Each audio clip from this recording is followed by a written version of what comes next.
السلام علیکم ورحمۃ اللہ وبرکاتہ۔ بنی اسرائیل کا ایک شخص تھا جسے اللہ نے بے شمار دولت عطا کی تھی، بہت امیر تھا، لیکن اللہ کی عبادت نہیں کرتا تھا۔ وہ گناہوں میں زندگی، عیش و عشرت کے ساتھ زندگی گزارتا تھا۔ حالات کچھ دن کے بعد ایسے پیدا ہوئے کہ اس کی دولت دھیرے دھیرے کم ہونے لگی، وہ محتاج ہو گیا۔ وہ دوست، وہ یار جو اس کے ساتھ ہمیشہ رہتے تھے، جب وہ محتاجی کے عالم میں پہنچا تو انہوں نے بھی ساتھ چھوڑ دیا۔ یہ شخص عیاشیوں میں زندگی گزارتا تھا۔ جب یہ مایوس ہوا دنیا سے تو خدا کی بارگاہ میں آیا، اللہ رب العزت کی بارگاہ میں توبہ کرنے لگا اور دعائیں مانگنے لگا۔ اللہ تعالیٰ نے فرشتوں کو حکم فرمایا کہ اے فرشتے، یہ جو مانگتا ہے اسے دے دیں۔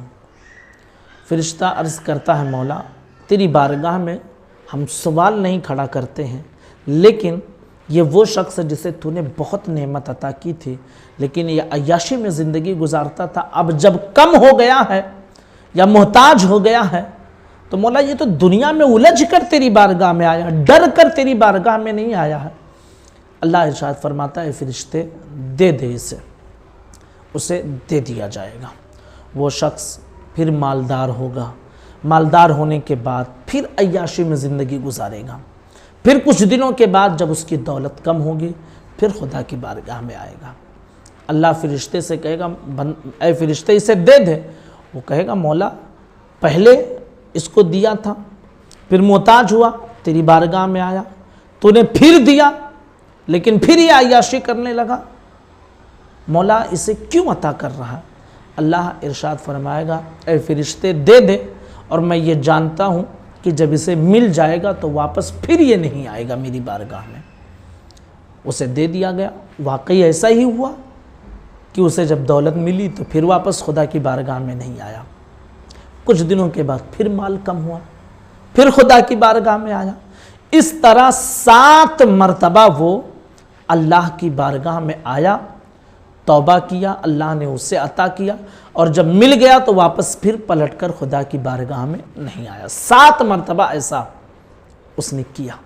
ایک دن رات میں وہ خود سو رہا تھا، آنکھ رات میں آخری پہر تھی، بیدار ہوئی تو وہ اب ڈر گیا اللہ سے اور سوچنے لگا، اپنے آپ کو مخاطب ہو کر کہنے لگا، اے انسان تو کتنا خود غرض ہے، تیرے مالک، تیرے رب، تیرے خالق نے تجھے کتنا عطا کیا، تو محتاج ہوا پھر اللہ نے عطا کیا، پھر محتاج ہوا پھر دیا، تو خدا کی بارگاہ میں دنیا سے الجھ کر گیا، ڈر کر نہیں گیا، لیکن اللہ تجھے عطا کرتا گیا، تو کتنا خود غرض ہے کہ دکھاوے کے لیے یہ سب کرتا ہے، خدا کو دھوکہ دینے کی کوشش کرتا ہے۔ خدا کو کون دھوکہ دے پائے گا؟ تو خود دھوکے میں ہے۔ اب وہ بندہ رات میں مصلی بچھا لیتا ہے، اللہ کی بارگاہ میں سجدہ کرتا اور خوب روتا ہے اور کہتا ہے، مولا اب میں دنیا سے الجھ کر نہیں بلکہ تیرے ڈر کی وجہ سے میں تیری بارگاہ میں آیا ہوں۔ اللہ فرشتوں کو حکم فرماتا ہے، اے فرشتوں آسمان کے دروازوں کو کھول دو، یہی وہ شخص ہے جس کے بارے میں تم کہتے تھے، اسے کیوں دے رہا ہے مولا؟ یہ تیری بارگاہ میں پلٹ کر نہیں آتا ہے۔ اے فرشتوں میں جو جانتا ہوں وہ تم نہیں جانتے ہو، آسمان کے دروازوں کو کھول دو۔ فرشتے عرض کرتے ہیں، مولا یہ جب دنیا سے الجھ کر آتا تھا تیری بارگاہ میں تو اسے دولت عطا کرتا تھا، نعمتیں عطا کرتا تھا، اب تو یہ ڈر کر تیری بارگاہ میں آیا ہے، اب اسے تو کیا عطا کرے گا؟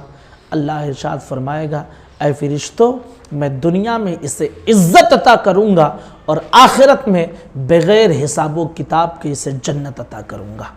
میرے عزیز ساتھیو، اللہ اپنے بندے سے کتنی محبت کرتا ہے۔ بس بندہ خدا کی بارگاہ میں آئے، اس کی رحمت تو بےتاب ہے، بے قرار ہے اپنے بندوں کو بخشنے کے لیے، لیکن ہم ہیں کوتاہی کرتے ہیں، خدا کی بارگاہ میں نہیں جاتے ہیں، سر بسجود نہیں ہوتے ہیں، نمازیں ہم نہیں پڑھتے ہیں، خدا سے ہم مانگتے تک نہیں ہیں، اور پھر شکوے کرتے ہیں ہمارے پاس یہ نہیں وہ نہیں۔